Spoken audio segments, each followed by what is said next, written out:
Eu quero hoje, o tema da palavra é justificados gratuitamente pela graça, e o texto base da pregação é Romanos, capítulo 5, verso 1, que diz assim: justificados, pois, mediante a fé, temos paz com Deus, por meio de nosso Senhor Jesus Cristo. Amém? O texto aqui está dizendo que nós temos paz com Deus, por meio de Jesus, o que significa que nós não temos mais uma dívida com Deus, porque essa dívida foi paga em Cristo Jesus.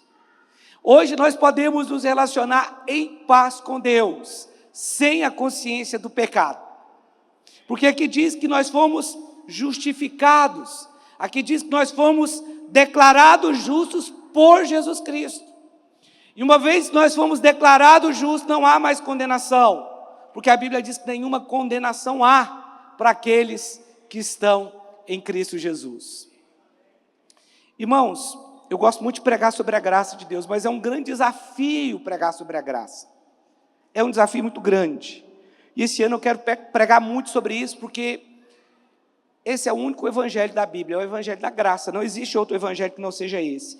Mas o texto aqui diz que nós somos justificados mediante a fé.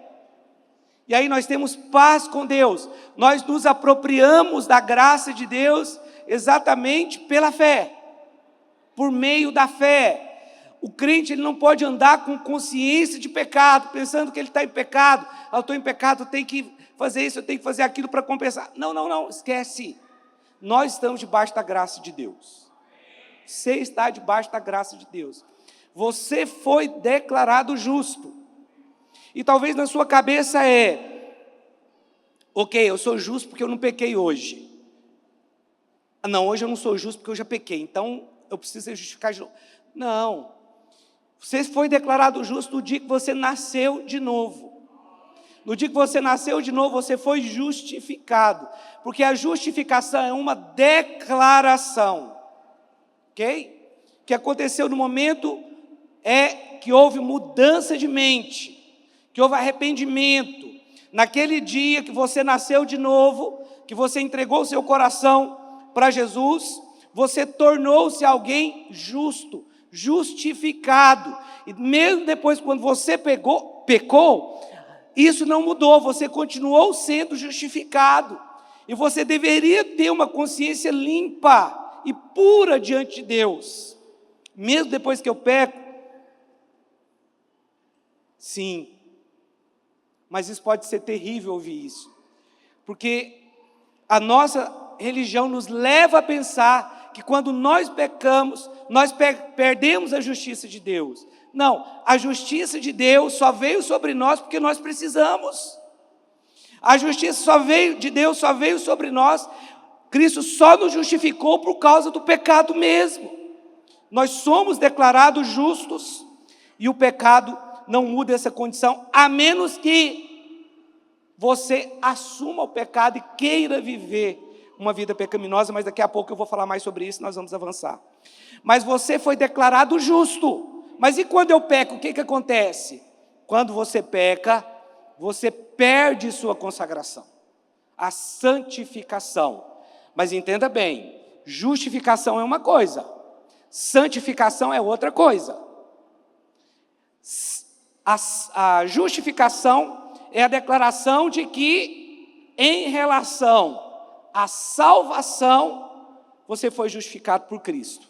Amém? Mas a santificação é o quanto você se consagra a Deus.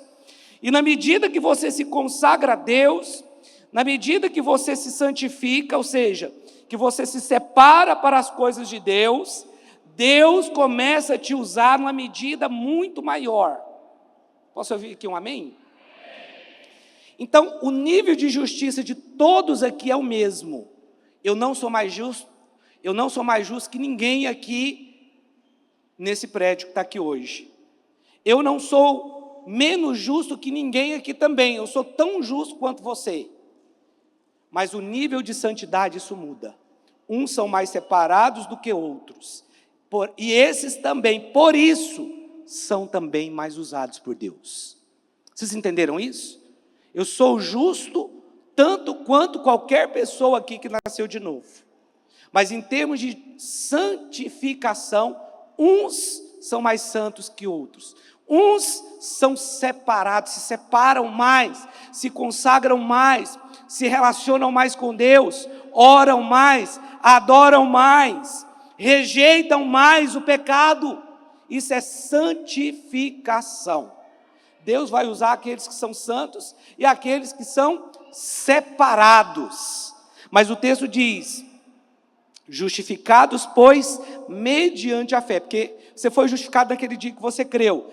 Temos paz com Deus, por meio de nosso Senhor Jesus Cristo.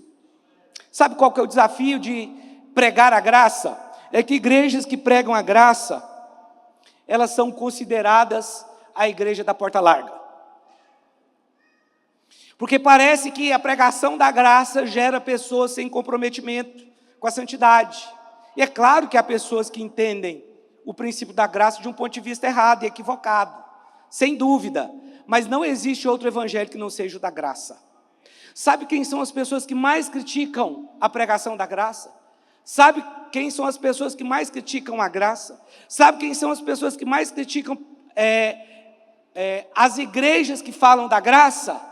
Os que mais precisam de graça.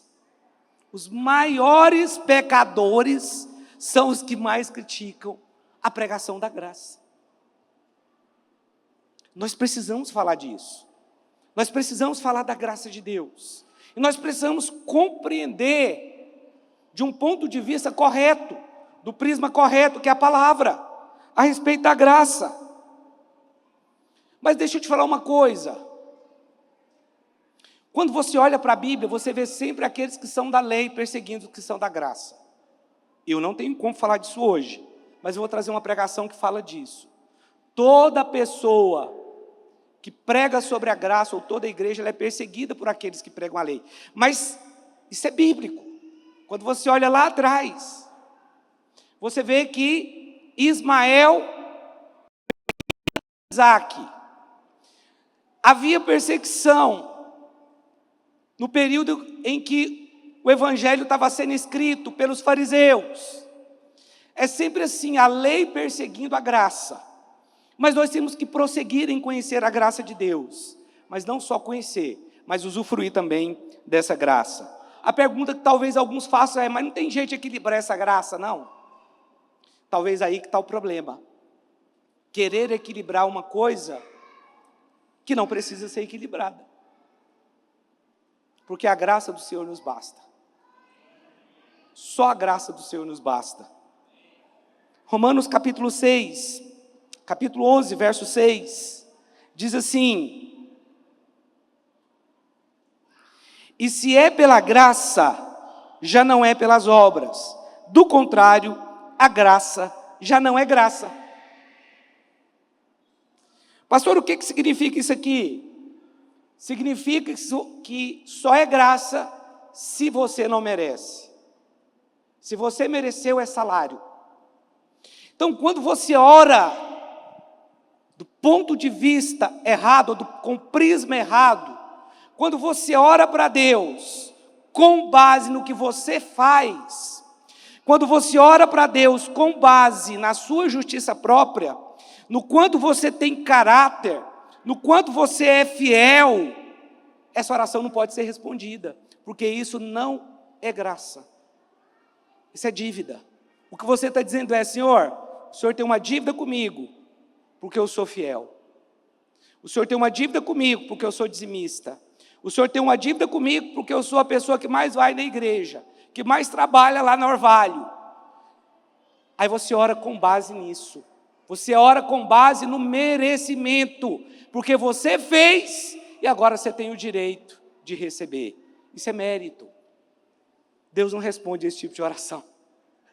Deus responde a oração que não tem mérito algum. Deus responde a oração com base no mérito de Cristo, não no seu mérito. Deus responde a oração com base no que Jesus fez, não com base no que nós fazemos. Ainda que nós fomos salvos para ter boas obras. Eu não estou aqui falando que nós não temos que ter, não. Amém? Porque as boas obras são fruto de que realmente nós somos de Deus, de que nós estamos ligados na videira verdadeira que é Cristo. Quem está ligado à videira verdadeira vai dar fruto. Mas no momento de orar, se você dá uma carteirada para Deus, não vai funcionar. Pode não funcionar muito bem, porque só é graça se não tiver mérito nenhum da sua parte. Mas nós queremos merecer. Lucas capítulo 18, versículo 10. Deixa eu ler um texto aqui para você. Lucas capítulo 18, verso 10. Olha o que diz aqui. 2 homens subiram ao templo com o propósito de orar. Um fariseu e o outro publicano.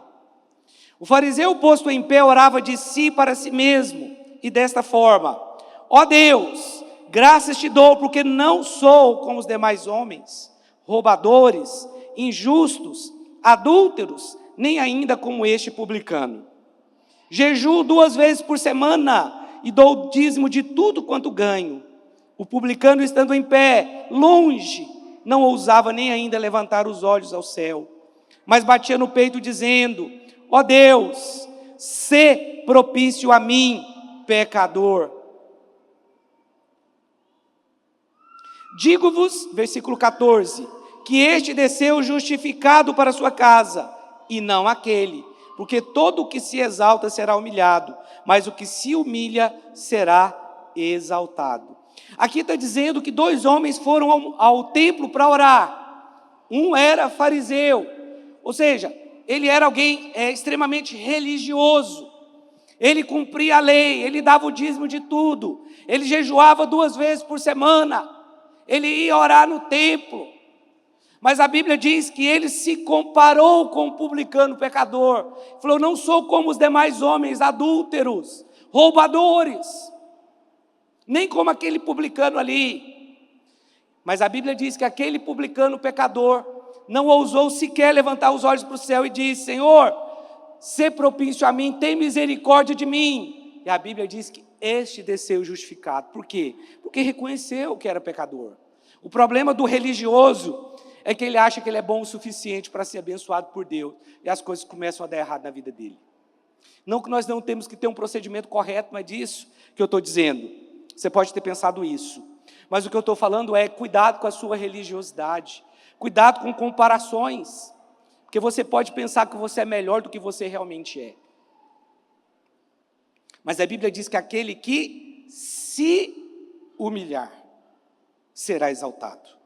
Então nós precisamos ter a humildade de reconhecer os nossos erros.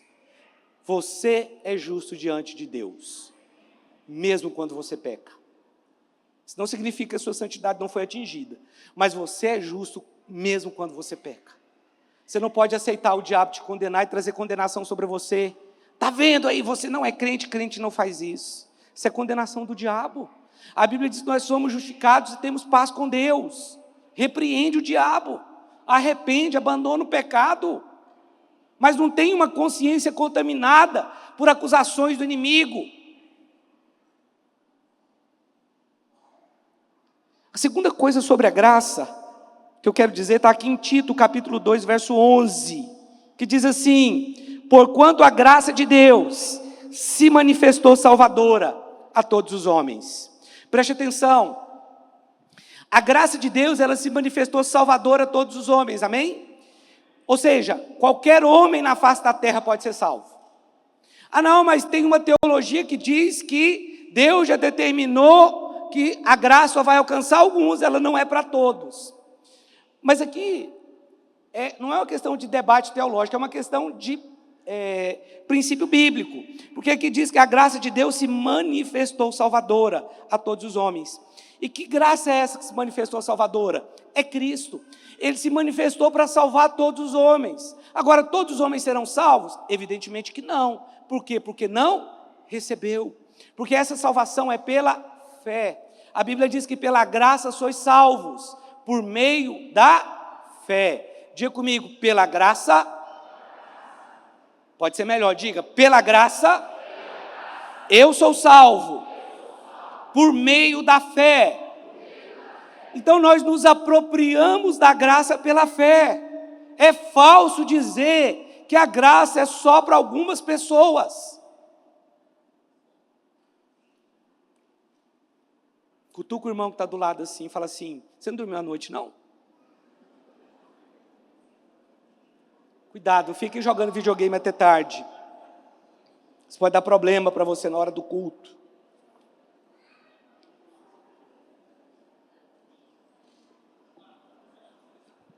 Mas pelo menos veio dormir aqui, né? Podia ter ficado dormindo em casa.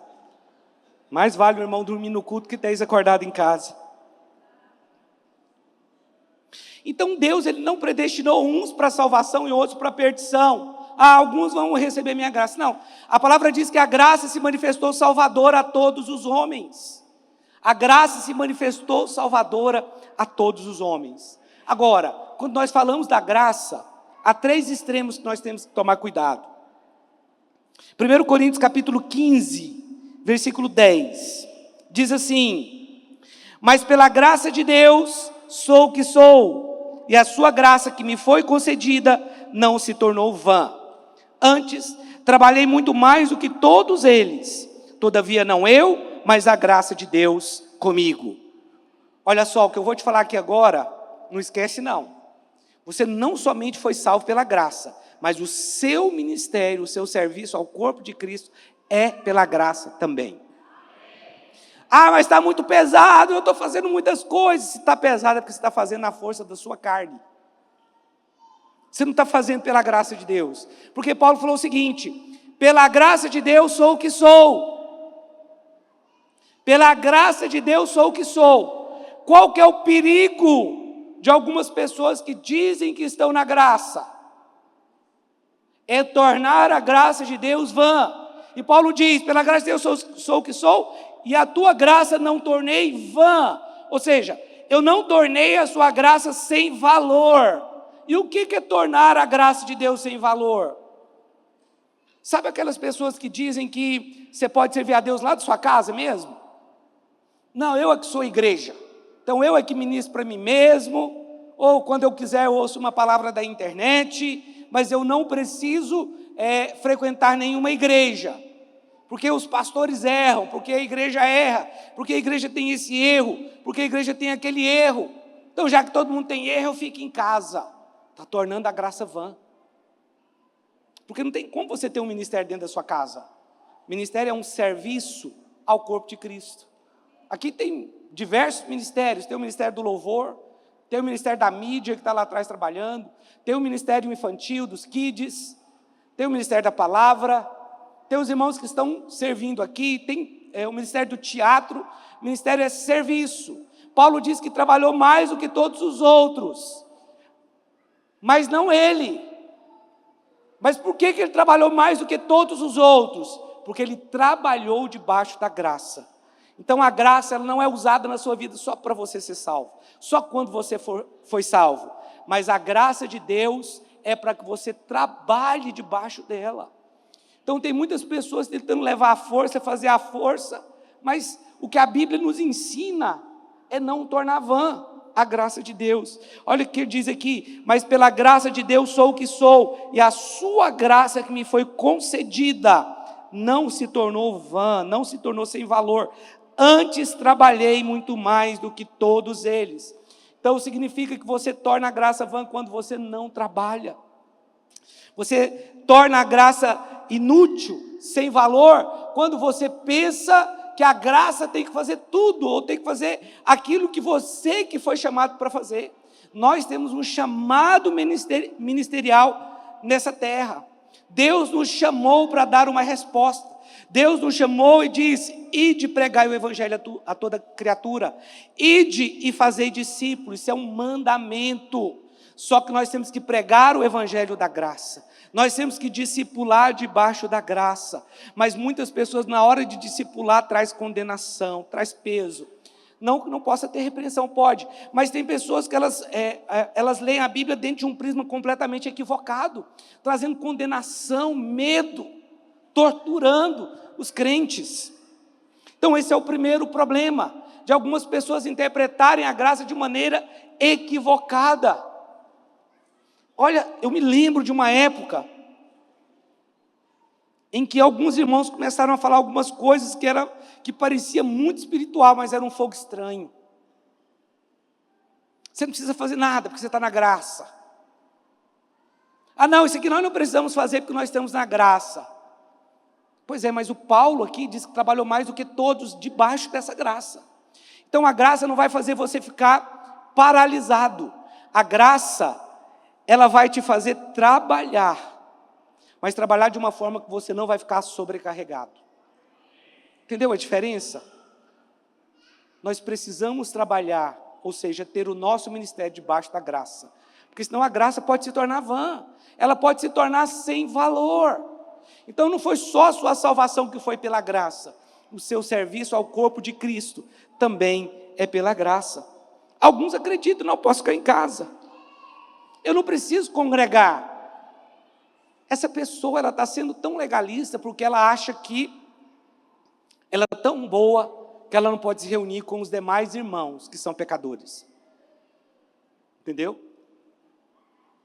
Que na verdade não são, porque nós somos santos, né? Nós não somos chamados de pecadores, mas nós pecamos. Esse é o fato. Mas as pessoas que ficam em casa, elas têm uma avaliação errada da igreja. A igreja, ela tem problemas, a instituição tem falhas, mas para Jesus ela é perfeita. Nós podemos ver a falha uns dos outros aqui, mas a igreja de Cristo é sem mácula, ela é santa, ela é pura. Por quê? Por causa do sangue de Jesus.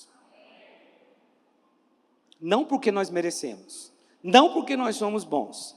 Você não é tão bom quanto você acha, é por isso que você precisa do sangue. É por isso que você precisa da graça de Deus. Ah não, pastor, eu estou na graça. Na graça eu não preciso evangelizar. Meu Deus, está tão claro na Bíblia aí de pregar o evangelho a toda criatura. Vai debaixo da graça, Deus vai te usar. O segundo extremo, que talvez seja mais perigoso que o primeiro, é decair da graça. Gálatas capítulo 5, versículo 1. Quando é que a pessoa decai da graça? Quando ela tem um comportamento legalista. Olha o que está escrito aqui. Para a liberdade foi que Cristo nos libertou. Mas aí as pessoas querem prender as outras num legalismo. Olha só. Permanecei, pois, firmes, e não vos submetais de novo a jugo de escravidão. Quando aqui está dizendo que foi para a liberdade que Cristo nos libertou, isso pressupõe que nós não éramos livres, nós éramos escravos. Mas aqui diz, para a liberdade foi que Cristo nos libertou. Então nós éramos escravos, é o que está dizendo aqui no verso 1, mas agora somos livres, amém? E aqui diz, permanecei, pois, firmes, e não vos submetais de novo a jugo de escravidão. Nós éramos escravos por causa do pecado, mas a palavra diz que nós fomos libertos em Cristo, e aqui a orientação é, não volte para a vida de pecado, de escravidão que você tinha antes. Ah, pastor, eu estou debaixo da graça, posso pecar à vontade, é isso, não é? Não, não é isso não. Aqui está nos exortando a não voltar para a vida antiga. Eu, Paulo, vos digo, que se vos deixar de circuncidar, Cristo de nada vos aproveitará.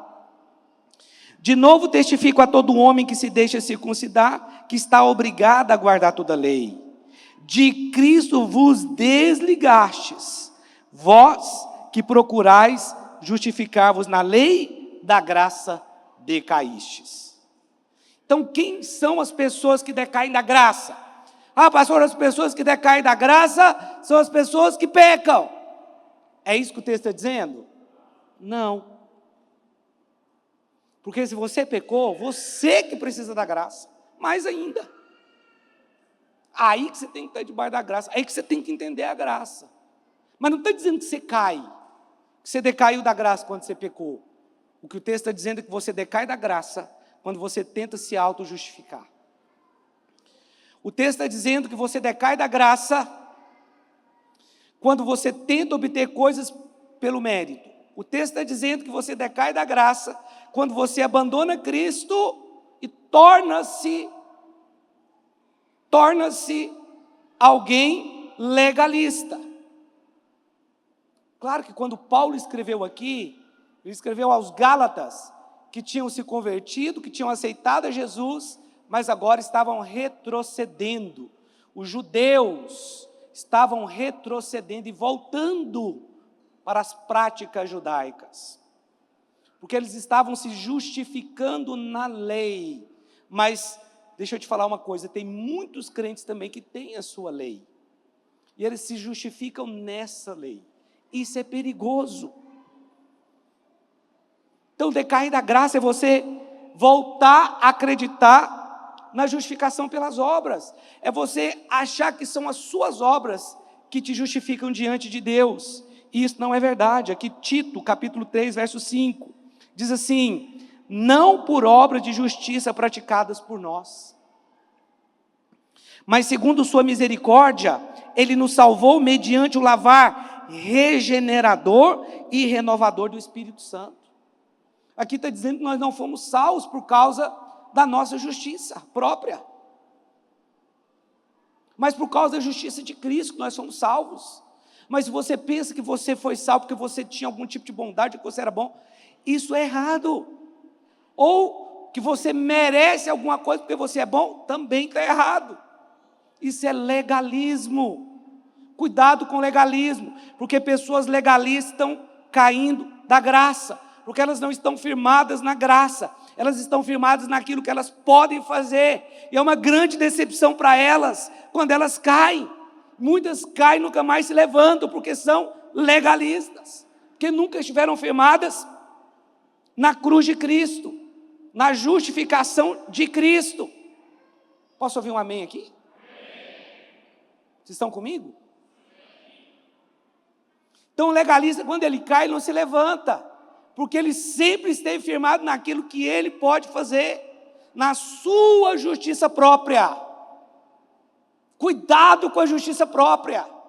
Toda pessoa cheia de justiça própria, em algum momento, vai escandalizar a igreja, porque ele já está caído. Ele não vai cair, ele só vai mostrar a sua queda.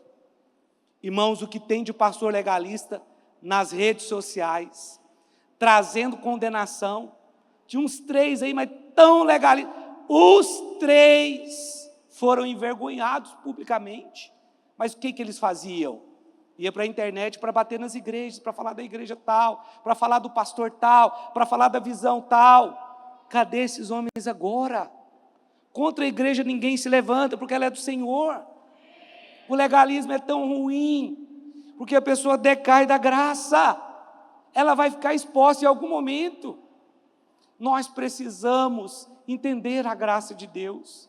Nós fomos salvos pela graça, mas nós também vivemos por essa graça.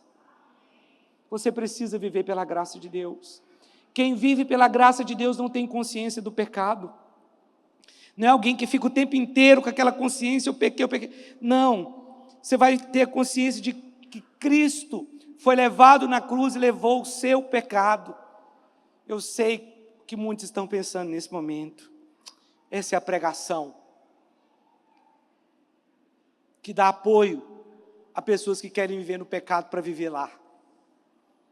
Alguns eu sei que estão pensando nisso aqui de mim. Talvez estão pensando, está vendo? Essa igreja é a igreja da porta larga. Está falando que as pessoas podem pecar à vontade. Eu só quero te dizer uma coisa: enquanto nós estivermos nesse corpo, nesse tabernáculo aqui, até o último dia da nossa vida, até Jesus voltar, nós vamos pecar. É inevitável, porque o nosso corpo ele não foi glorificado. Nós temos um espírito capaz de vencer o pecado, sim, mas nós vamos pecar, porque o nosso corpo não foi glorificado. Nós estamos presos ainda a um corpo carnal, que tem sensações, que tem desejo pelo pecado. Vivemos num mundo que a Bíblia diz que jaz do maligno, com interferência de demônios. Então é inevitável que você e eu vamos pecar, mas nós não podemos viver com a consciência do pecado. Nós temos que viver com a consciência do que Cristo fez, porque senão o tempo inteiro o diabo vai nos acusar. Ah, pastor, eu caí, eu vi que eu não sou crente, a coisa não vou sair da igreja. Irmãos, a maioria das pessoas, elas tiveram um encontro com Jesus, mas elas desviam porque em algum momento elas caem e elas abandonam a fé porque elas acham que não converteram, que a experiência não foi verdadeira, e elas assumem o pecado, chutam o balde. Não, as pessoas precisam entender, não é assim. O terceiro extremo é viver deliberadamente no pecado com o pretexto que estamos na graça. Hebreus capítulo 10, versículos 26 a 28 diz assim: porque se vivermos deliberadamente em pecado, Hebreus 10, 26, deixa eu abrir aqui no meu celular, eu quero ler no original isso aqui.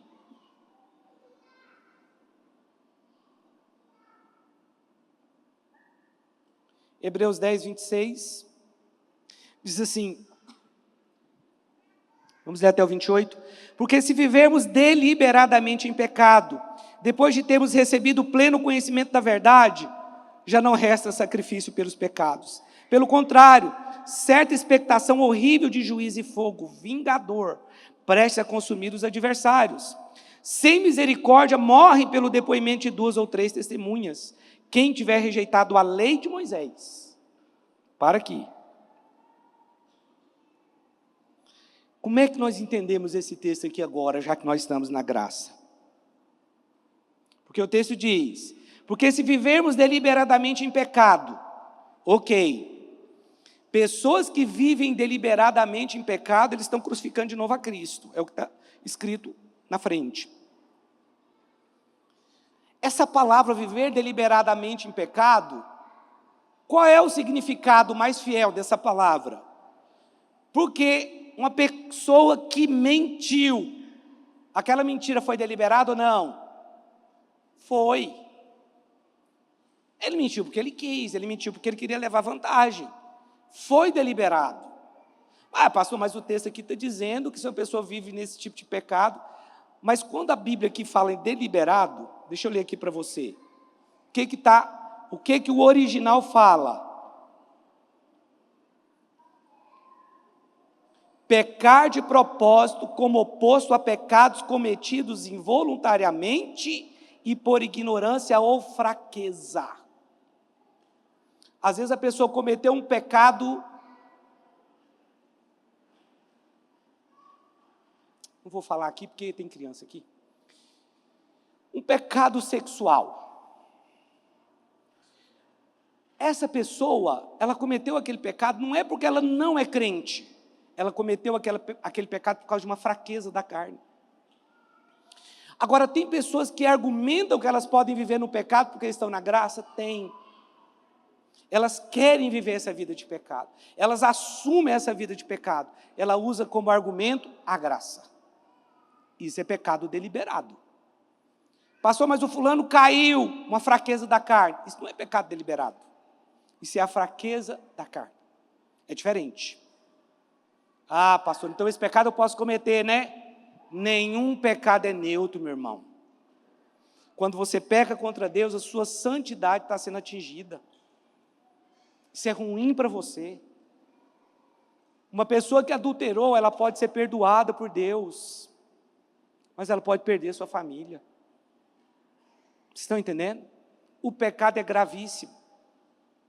Mas não significa que você cometeu um pecado muito feio, que você simplesmente perdeu a sua salvação. Mas quando aqui está falando do pecado deliberado, está falando de pessoas que propositadamente rechaçam a obra da cruz. Eles falam, isso não é verdade? Eu não creio mais na obra da cruz, eu não creio que Jesus veio, eu não creio que Jesus morreu por mim. É isso que o texto está falando aqui. De pessoas, porque o livro de Hebreus foi escrito para esses judeus também. Irmãos, preciso da ajuda de vocês, muito barulho com as crianças. Se você puder, coloque o seu filho do seu lado, me ajude. O texto diz: porque se vivemos deliberadamente em pecado depois de termos recebido o pleno conhecimento da verdade, já não resta sacrifício pelos pecados. São pessoas que conscientemente rechaçaram o Espírito Santo. Eu me lembro do David Wilkerson. David Wilkerson foi um irmão que esteve no nosso meio aqui por um tempo. Ele contou a história de um amigo dele, que era crente, mas que desviou. Mas um dia ele foi entrar numa boate. Só que na hora que ele foi entrar na boate, ele falou assim: Espírito Santo, não entra comigo não, fica de fora. E isso é rechaçar. E isso é o pecado deliberado. É quando conscientemente a pessoa fala: não quero Cristo mais. Não acredito na obra da cruz. Ah, mas e aquele que está pecando lá? E coloca na conta na graça. É um menino imaturo que não entendeu bem o que é a graça e que pode se lascar lá no final se continuar na vida de pecado. Mas sabe o que aconteceu com aquele cara? Ele disse que nunca mais sentiu a presença de Deus. Nunca mais. 1 João 5,16 diz: se alguém vir a seu irmão cometer pecado não para a morte, pedirá a Deus e lhe dará vida aos que não pecaram para a morte. Há pecados para a morte, por esse, não diga que rogue. Isso que é Novo Testamento. Nós não podemos negar que existem pecados que são para a morte, inclusive na graça. Ah, eu vou brincar com o pecado, vou ser um pecador depois dessa palavra aí, já sei que estou debaixo da graça. Mas você tem que tomar cuidado, porque na medida que a pessoa vai pecando, e ela coloca a conta na graça, da graça, não, eu posso pecar porque eu estou na graça, eu posso fazer isso porque eu estou na graça, eu posso adulterar porque eu estou na graça. Ok, eu sei que o Senhor nos perdoa, mas pode chegar um tempo que o seu coração vai ficar endurecido. Esse é o perigo, porque o coração vai ficando endurecido, vai endurecendo, vai cauterizando, você começa a achar normal pecar, você começa a achar normal porque você está debaixo da graça. Isso é perigoso, isso é um extremo muito perigoso. Agora, 10:29, Hebreus 10:29 agora. Mais severo castigo julgais a vós, será considerado digno aquele que calcou os pés, o Filho de Deus, aquele que pisou no Filho de Deus. Porque aqui está explicando os 3 versículos anteriores, né? E profanou o sangue da aliança, ou seja, tornou o sangue de Cristo comum, né? E profanou o sangue da aliança com o qual foi santificado, e ultrajou, ou seja, insultou o Espírito da graça. Ora, nós conhecemos aquele que disse: a mim pertence a vingança, eu retribuirei. E outra vez, o Senhor julgará o seu povo. Horrível coisa é cair nas mãos do Deus vivo. Horrível coisa é ser julgado por Deus, depois de rejeitá-lo, de rechaçá-lo, depois de considerar como um sangue, depois de calcar os pés do Filho de Deus, de pisar o Filho de Deus, de ultrajar o Espírito da graça, de insultar o Espírito Santo. Quando alguém entra para dentro de uma boate, está errado, mas ele diz: Espírito Santo, fica de fora. Isso é gravíssimo. Então, para essas pessoas, não há mais o que fazer. Elas simplesmente abandonaram completamente a fé. Por quê?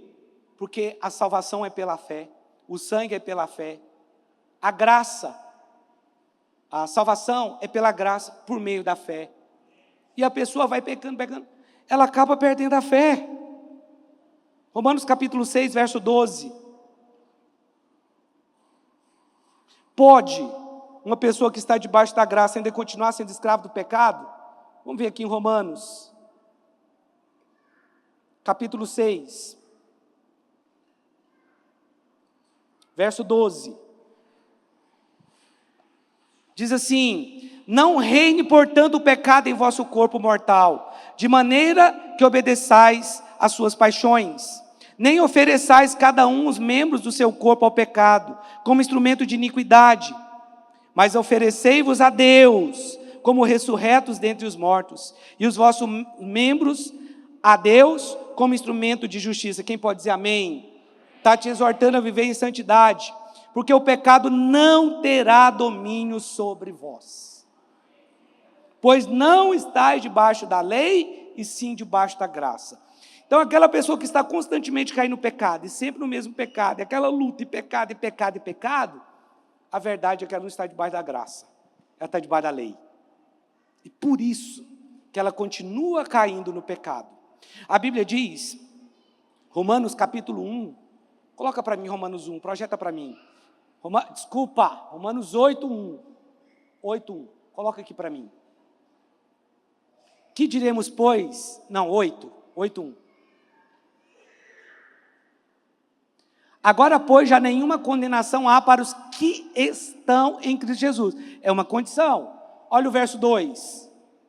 Porque a lei do Espírito da vida em Cristo Jesus te livrou da lei do pecado e da morte. Eu sei que há pessoas que são fracas na fé, são pessoas que não oram, são pessoas talvez que se converteram agora, elas ainda caem em pecados, muitos pecados. Porém, aqui está dizendo que existe uma lei que entrou dentro de nós quando nós nascemos de novo. É a lei do Espírito de vida em Cristo Jesus. Essa lei, o texto está dizendo que ela é uma lei superior à lei do pecado e da morte. Porque existe a lei ainda que opera no seu corpo. A lei do pecado e da morte, porque o pecado gera morte. Mas aqui está dizendo que a lei do Espírito de vida em Cristo Jesus te livrou da lei do pecado e da morte. Então hoje você pode vencer o pecado, porque o que opera dentro de você é a lei do Espírito de vida. Mas aquelas pessoas que, com o argumento da graça, querem viver uma vida de pecado, na verdade elas estão na lei. Volta lá para Romanos capítulo 6, versículo 14. Porque o pecado não terá domínio sobre vós. Uma pessoa que nasceu de novo, ela não pode ser escrava do pecado.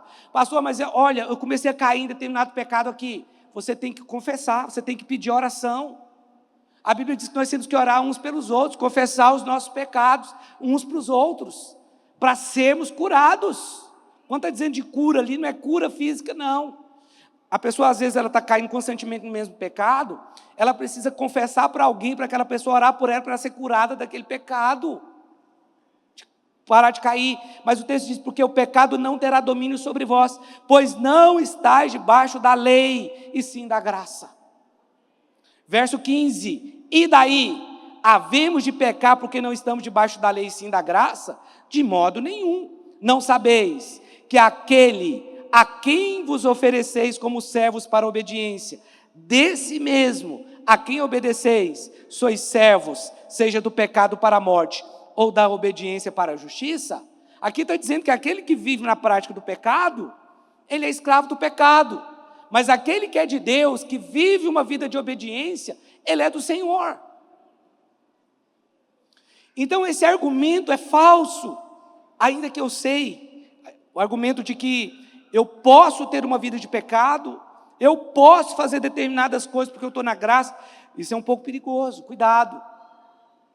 Isso é falso. Agora, nós vamos pecar? Vamos. Pessoas caem? Caem. Mas pela graça elas podem se levantar novamente. Mas elas precisam estar debaixo da graça mesmo. Não debaixo de um legalismo que parece santidade, espiritualidade, mas não é. Sabe o que é santidade?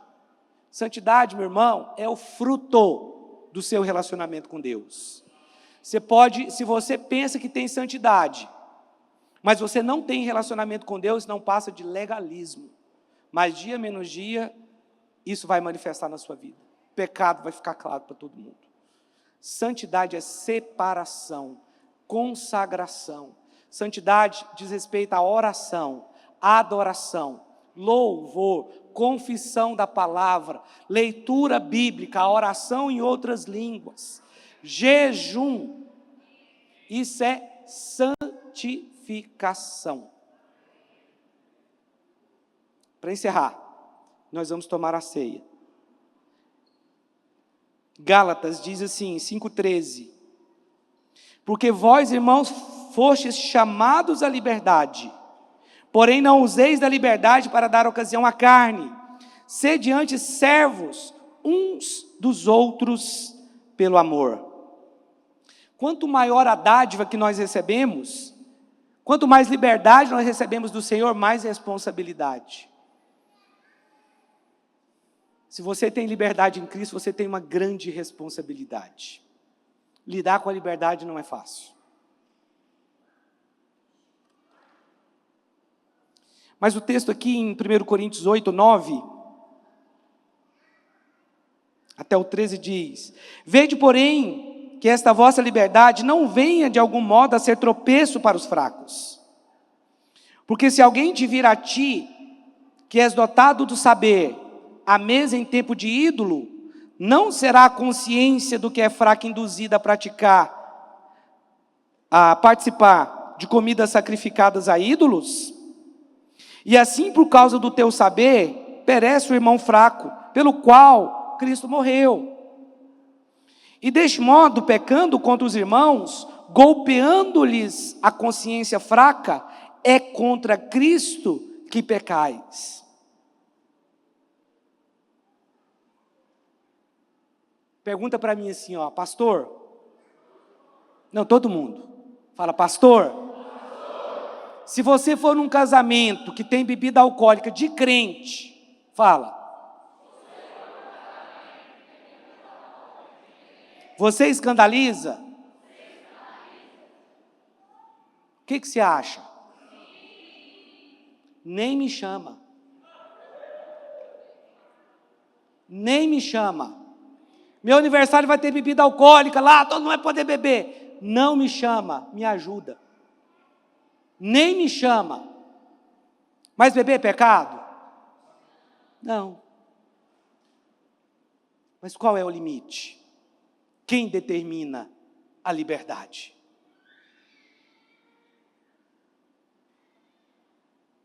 Talvez você foi acostumado a beber. E se você tomar uma garrafa de vinho, você não fica bêbado. Você foi acostumado a beber, você já bebeu quando você era do mundo. Então, uma garrafa de vinho, você está normal. Esse é o seu limite, talvez uma garrafa, para você não embriagar. Mas o meu limite, eu te garanto, não passa de uma taça. Se eu tomar uma taça de vinho, eu fico bêbado. Porque eu nunca bebi. Então, qual é o limite? Agora eu quero lembrar a história aqui de um pastor, que perguntaram para ele na televisão, que você é a favor ou contra a bebida? Ele falou assim, eu vou te responder com uma outra pergunta. Você voaria com um piloto que tomou uma taça de vinho? Pastor, eu tenho coragem, eu voaria. Eu não voaria. Se falar lá no telefoninho do avião, ó, o piloto está bem. Ele só tomou uma taça de vinho, mas ele está bem, está acostumado. Eu falei, abra a porta que eu vou descer. Com esse cara eu não vou voar. Então qual que é o limite? Mas o texto aqui está falando que se você faz um casamento com bebida alcoólica, você vai golpear a consciência do irmão fraco, então você não deve fazer porque você está pecando é contra Cristo. Você está entendendo? Porque o fraco ali não é o que bebe, é o que não bebe. Você entendeu isso? Ah não, mas na minha festa aqui vai ter bebida, vai ter cerveja, vai ter uísque, vai ter briga também, vai ter confusão, vai ter um monte de coisa também. Sim ou não?